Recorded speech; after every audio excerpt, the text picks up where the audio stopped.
दोस्तों, ये कहानी दो प्रेमी की है जिनका प्यार एक जिन की वजह से पूरा नहीं हो पाया। हेलो दोस्तों, मेरा नाम शानू है और मेरा ताल्लुक इंडिया से है। आज जो स्टोरी मैं आपको शेयर करने जा रहा हूँ, वो स्टोरी मैंने एक दूसरे सोशल मीडिया पर भी शेयर की है।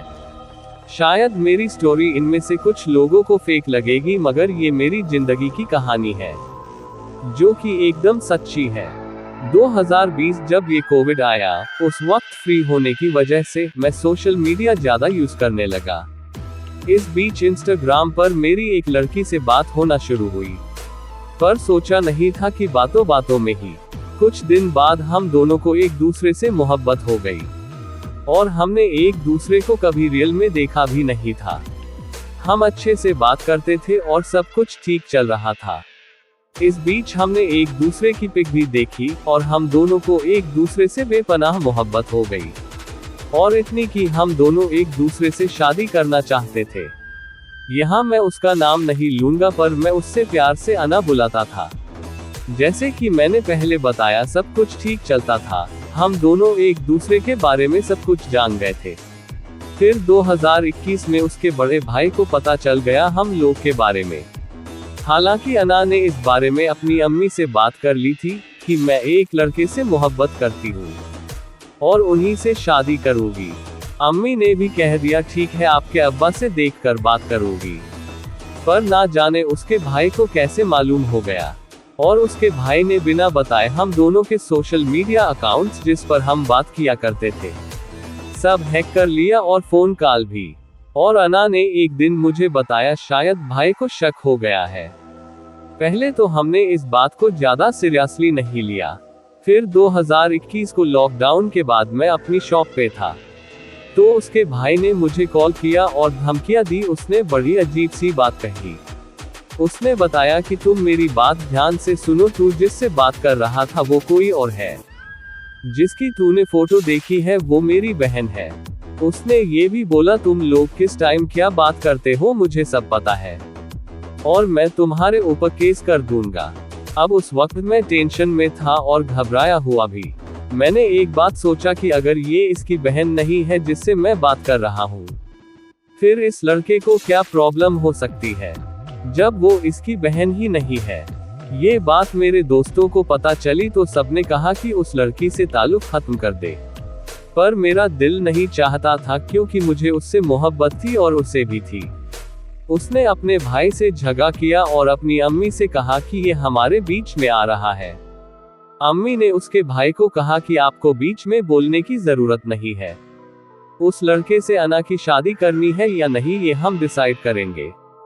इस बात पर उसका भाई ने कहा कि ठीक है, मैं नहीं आऊंगा बीच में, अब्बा जो फैसला करेंगे वो ही ठीक होगा। ये सब बात मुझे अना ने ही बताया और अना और मेरे बीच फिर से वैसे ही सब चलना शुरू हो गया। वो लेट नाइट तक बातें, पर मुझे अजीब सा लग रहा था। न जाने क्यों मुझे उसके भाई की बातों पर जरा भी ट्रस्ट नहीं था। कुछ वक्त बाद अना काफी बीमार रहने लगी। डॉक्टर से पता चला कि सिर में दाग है। इससे अना टेंशन में आ गई थी। मैंने उससे कहा कि घबराओ नहीं, सब ठीक हो जाएगा। डॉक्टर ने दवा दी और बोला कि अगर इस दवाई से ठीक नहीं हुआ तो ऑपरेशन करना पड़ेगा। जैसे जैसे वक्त बीतता गया वैसे वैसे वो महीने में कम से कम 3 बार बीमार हो जाती और डॉक्टर के पास जाना पड़ता था। ना बहुत अच्छी लड़की थी, कुरान हदीस रोजे इबादत बहुत कुछ करती थी और मुझे भी कहती थी, पर मैं अपने काम में बिजी होने की वजह से इतना ध्यान नहीं दे पाता था। थोड़े टाइम बाद अना ने मुझे बताया था भाई की शादी है। मैंने भी कहा कि अच्छी बात है, ये सोचकर कि अगर उसकी शादी हो जाएगी तो ये फोन दोनों पर नजर रखना बंद कर देगा। उसके भाई की शादी के कुछ महीनों बाद हर रोज की तरह सुबह सुबह सोकर उठ के अपना फोन चेक करता हूँ, क्योंकि अना का गुड मॉर्निंग का मैसेज आया होता था। उस दिन गुड मॉर्निंग का मस्त तो था, पर मैंने देखा कि इंस्टाग्राम पर भी कुछ मैसेज आए हुए थे। मैंने सोचा कि शायद ये भी अना ने किया होगा। जब मैंने इंस्टा देखा तो आंख फटी रह गई। वो अकाउंट अना का ही था, मगर जो मैसेज थे और वीडियो और कुछ फोटो भी वो किसी और ने सेंड किए थे। मैसेज में ये था कि देखो भाई, ये आपकी अना है ना, इससे बात करते हो ना। मेरी आपसे कोई दुश्मनी नहीं है, जिस लड़की से आप बात करते हो वो उम्र में आपसे बड़ी है और उसकी शादी हो चुकी है। उससे मेरा गहरा ताल्लुक है, तो फिर आप उससे बिना बताए छोड़ दो। ये मत पूछना कि तुम्हारी शादी हुई है या नहीं, बस छोड़ दो, वरना वो सबको परेशान करेगी। जिसने भी मैसेज किया था उसमें एक वीडियो ऐसी दी थी जिसमें मेरी अना को हल्दी लग रही थी और एक वीडियो में वो किसी लड़के को रिंग पहना रही थी। हो सकता है वो एंगेजमेंट की रिंग हो, पर एंगेजमेंट जैसा माहौल नजर नहीं आ रहा था। और दूसरी फोटो में अना शादी के कपड़ों में है और वही लड़का पास खड़ा है जिसमें अना उससे रिंग पहना रही है। एक फोटो था जिसमें अना के साथ उसके तीनों भाई खड़े थे। ये सब देखकर मैं बहुत डिस्टर्ब हो गया था। मैंने अपने दोस्त अकबर को कॉल किया और बोला, अकबर भाई तुम कहाँ हो? उन्होंने जवाब दिया, घर हो। उन्होंने पूछा आज कैसे इतनी सुबह सुबह कैसे आए? तो मैंने उन्हें चाय की शॉप पर ले जाकर पूरा मामला बताया। अकबर भाई ये सुनकर परेशान हो गए। उन्होंने बोला कि मैं एक औरत को जानता हूँ जो ये बता सकती है कि ये फोटो असली है या नहीं। मैंने कहा मैं ये सब बातों पर नहीं मानता हूँ। तो मेरे दोस्त ने कहा कि अगर इस राज के बारे में जानना है तो चलो। मैंने बोला ठीक है। जब हम लोग उसके घर गए, उस औरत को सब मामला बताया। उसने मुझे एक नक्शा बना कर दिया और बोल कि ये अपनी जीन्स में रखना और रात में अपनी तकिए के नीचे और कल मेरे पास आना। दूसरे दिन हम उसके पास गए और उसने कहा कि देखो शानू, मैं यकीन से नहीं बोल सकती, पर उस लड़की की शादी या एंगेजमेंट हो चुकी है और किसी वजह से अपने घर में है, ससुराल नहीं गई। और इसने अपनी अम्मी से कह दिया है कि शादी करूंगी तो शानू से ही, वरना किसी से नहीं। पर बेटा आप इस लड़की को छोड़ना नहीं, वरना ये मर भी सकती है। ये सब सुनकर मैं और कंफ्यूज हो गया। मुझे समझ नहीं आ रहा था सच क्या है। मेरे दोस्त ने बोला शानू तुम खुद अना से पूछो कि क्या बात है। मैंने दूसरे दिन अना से पूछा तो वो कसम खाने लगी, रोने लगी कि ऐसा कुछ नहीं है। मुझे उस पर पूरा यकीन था, मगर वो अपने भाई पर बहुत नाराज हुई क्योंकि हम दोनों को ऐसा लग रहा था कि शादी की पिक्स वगैरह उसके भाई ने ही सेंड की है मुझे। खैर फिर अना की तबीयत फिर खराब हो गई। तो कुछ दिन बाद अना के अब्बू ने अना को एक मौलवी साहब को दिखाया। उन्होंने बोला कि जब ये 12 साल की थी तब से इस पर किसी ने कुछ असरात कर दिए थे, और जैसे जैसे ये बड़ी होती गई वैसे वैसे उन असरात और जादू का असर बढ़ता गया। ये सब बात मुझे अना ने ही बताया था। मैं ये सब बातों को नहीं मानता था, पर उसने मुझे एक हदीस सुनाई कि हमारे नबी पर भी काला जादू हुआ था। कुछ वक्त गुजर जाने के बाद मैंने अना से बोला कि अम्मी से शादी की बात किया था क्या? तो अना ने बोला हाँ किया था। अम्मी ने बोला बेटा आपके अब्बा चाहते हैं पहले आपका ऑपरेशन हो, उसके बाद शादी का सोचते हैं। कुछ दिन बाद ऑपरेशन का दिन आ गया। मेरी अना ने मुझे जाते हुए बोला कि मुझे नहीं पता मैं वापस आऊंगी या नहीं, मगर अगर मुझसे कुछ गलती हुई तो आज तक कभी भी, तो प्लीज मुझे माफ कर देना। मेरी आंख में आंसू आ गए थे, वो भी रो रही थी। मैंने उससे बोला अल्लाह सब ठीक करेंगे। उसके बाद वो हॉस्पिटल चली गई। वहां जाने के बाद उसकी बहन का मैसेज आता है मेरे पास 8 घंटे बाद कि भाईजान अपनी का ऑपरेशन एकदम सक्सेसफुल हो गया। मैंने अल्लाह का फौरन शुक्र अदा किया। मैंने उसकी बहन से बोला कि अना से मेरी बात करवा दो प्लीज एक बार। उसने मेरी बात उससे करवाई। मैंने अना से मुश्किल से 1 मिनट। उसकी आंख में आंसू थे। मुझे महसूस हुआ था कि वो मुझे कुछ छुपा रहे हैं। मैंने पूछा भी तो उसने मुझे बताया नहीं। उसके बाद 2 दिन हो गया, अना का कोई कॉल या मैसेज नहीं आया। मैं टेंशन में आ गया। मैंने उसकी बहन को मैसेज किया, उसका भी कोई जवाब नहीं आया। तीसरे दिन अना की बहन का मैसेज आता है। उसने एक फोटो सेंड की जिसमें मेरी अना कफन में लिपटी हुई थी। फोटो के नीचे उसकी बहन का मैसेज था कि अप्पी इस दुनिया में नहीं रही। मैं एकदम सदमे में चला गया था, मुझे यकीन नहीं हो रहा है। मैंने उसकी बहन से पूछा ये सब कब कैसे हुआ? उसने बताया भाई अप्पी की ब्रेन की नस फट गई थी। ये बोलकर उसने मुझे ब्लॉक कर दिया। मगर उस फोटो में मुझे एक बात बहुत अजीब लगी थी। फोटो में मेरी अना लेटी थी कफन में और उस जगह पर मौजूद सिर्फ उसकी अम्मी और बहन थी, कोई दूसरा शख्स नहीं था वहां पर। उसके बाद उसकी बहन ने मुझे ब्लॉक कर दिया था। मैं रोते रोते अपनी अम्मी के पास गया। अम्मी ने बोला क्या हुआ? मैंने बोला मेरी अना नहीं रही इस दुनिया में। मेरी अम्मी भी बहुत ज्यादा रोने लगी थी। उसके बाद मैं एकदम अकेला रहने लगा था। ना किसी से बात करता था, ना बाहर जाता था, बस नमाज पढ़ता था।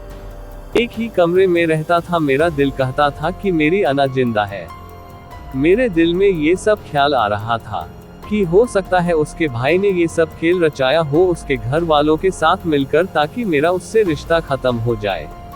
मैंने अल्लाह से तहज्जुद में खूब दुआ की कि या अल्लाह, मेरा दिल नहीं मान रहा कि मेरी अना इस दुनिया में नहीं है। या अल्लाह, मुझे सच जानना है। मेरा ये हाल देखकर मेरे दोस्त ने मुझसे बोला कि उस औरत के पास भी चलते हैं, वो हमें बताएगी अना जिंदा है या नहीं। मैं और वो दौड़कर गए उस औरत के पास जिसके पास लास्ट टाइम गए थे। उसने अना की फोटो देखा और उस पर हाथ रखा और कुछ पढ़ने लगी, और थोड़ी देर बाद वो बताती है कि ये लड़की जिंदा है। इसके घर वालों ने किसी वजह से ये नाटक किया है। पूरी दुनिया के सामने ये मर गई है, मगर वो जिंदा है। ये बात सुनकर मुझे और यकीन हो गया कि मेरी अना जिंदा है। मुझे कुछ समझ नहीं आ रहा था मैं क्या करूं। फिर मैंने सोचा कि मैं अपनी दोस्त को मैसेज करके बोलता हूं कि उसके घर जाकर देखे, चेक करे कि मेरी अना है वहां पर या नहीं। मेरी दोस्त उसकी सिटी के ही पास रहती थी। मेरी सिटी अना की सिटी से बहुत दूर थी। मैंने अपनी उस दोस्त से बहुत रिक्वेस्ट की। थोड़ी देर बाद वो मान गई और वो अपनी एक दोस्त के साथ अना के घर गई। उसकी भाभी ने दरवाजा खोला और बहुत अच्छे से बात करी उन्होंने। थोड़ी देर बाद भाभी उनकी चाय बनाने चली गई किचन में। उसी वक्त घर के साइड वाले कमरे में जोर जोर से कोई दरवाजा पीटने लगा, और मानो जैसे दो आवाजों में, एक आदमी की आवाज और एक औरत की आवाज में चिल्ला रहा था, मुझे बाहर निकालो, बाहर निकालो। मेरी दोस्त और उसकी दोस्त दोनों डर गई। उन्होंने भाभी से पूछा, ये इसके अंदर कौन है? तो भाभी ने बड़ी ही बदतमीजी से बोला, चलो चलो अब उठो और निकलो यहाँ से, बहुत देर बैठ ली हो, अब अपने घर जाओ। उन दोनों को घर से बाहर निकाल दिया। मेरी दोस्त को ये बात बहुत अजीब लगी थी और वो आवाज सुनकर कहीं डर गई।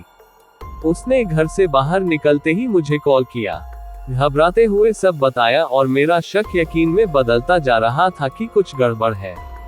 मेरी अना जिंदा है। मैंने फौरन अपना सामान बांधा और अना की घर के लिए निकल गया। मैं आ गया अना के घर, मगर मेरी हिम्मत नहीं हो रही थी उसके घर के अंदर जाओ। मैं जिस होटल में रुका था वो होटल अना के घर के एकदम पास था। मैं 3 दिन तक अना के घर के चारों तरफ चक्कर लगता था कि शायद कहीं से कुछ दिख जाए, मेरी अना दिख जाए। एक दिन उसके गली के लड़कों ने मुझे रोक लिया और बोलने लगे बहुत ही बदतमीजी में कि तुम हो कौन? आखिर 3 दिन से रोज देख रहा हूँ तू यहाँ के चक्कर लगा रहा है, तू चोर है लगता है। उनमें से एक लड़के ने मेरी शर्ट का कॉलर पकड़ लिया गुस्से में। मैंने उनसे बोला, भाई मेरे अंदर और हिम्मत नहीं है किसी से लड़ने की, भाई मैं अंदर से पूरा टूटा हुआ हूँ, छोड़ दो मुझे। ये बात सुनते ही उन्होंने छोड़ा और बोला, भाई क्या बात है, बताओ जरा। मैंने उनको पूरा किस्सा बताया कि मुझे लगता है मेरी अना जिंदा है और इनके घर वाले नाटक कर रहे हैं। तो गली के उन लड़कों ने कहा, भाई ऐसी बात कैसे हो सकता है, हमने रात में उसका जनाजा खुद जाते हुए देखा था। वो लड़के बहुत अच्छे से कहने लगे, ठीक है भाई तू फिक्र ना कर, हम तेरे साथ हैं, अगर हमें कुछ भी कोई ऐसा वैसा सुराग मिला तो हम तुमको इन्फॉर्म करेंगे। उसके बाद रात में मैं अपने रूम में आ गया, यानी कि होटल में। एक दिन बाद उसके मोहल्ले में से एक लड़के का मेरे फोन पर कॉल आता है और कहता है, भाई जितनी जल्दी हो सकता तू यहाँ आजा, भाग कर फौरन। मैंने बोला, भाई क्या हुआ है? उसने कहा, बस तू फौरन आ। मैं एकदम भाग कर आ गया, परेशान होते हुए कि क्या हुआ होगा। मैंने देखा कि अना के घर के बाहर बहुत भीड़ लगी हुई है और सारे लोग छत की तरफ देख रहे हैं। मैंने देखा वहां पर छत पर मेरी अना खड़ी है, मगर उसकी हालत बहुत खराब थी। बिखरे हुए बाल, कपड़े एकदम गंदे जैसे कि बहुत दिन से नहाया न हो। वो चिल्ला रही थी छत से कि मुझे जाने दो।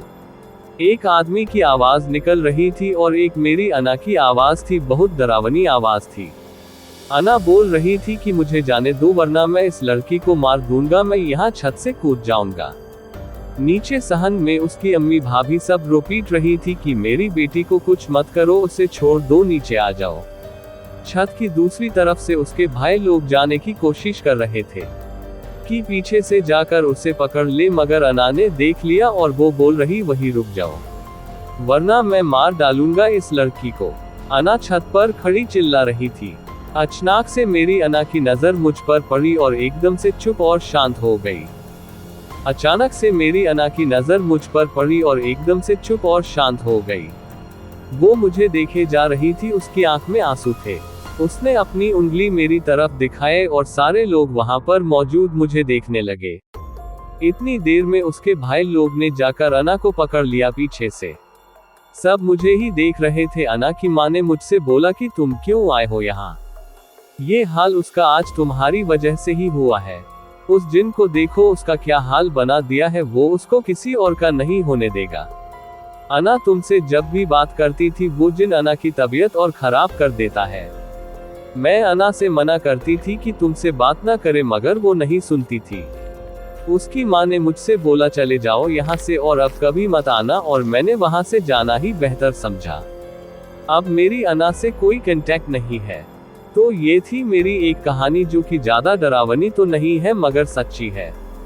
दोस्तों, वीडियो लाइक और चैनल सब्सक्राइब जरूर कीजिए। धन्यवाद।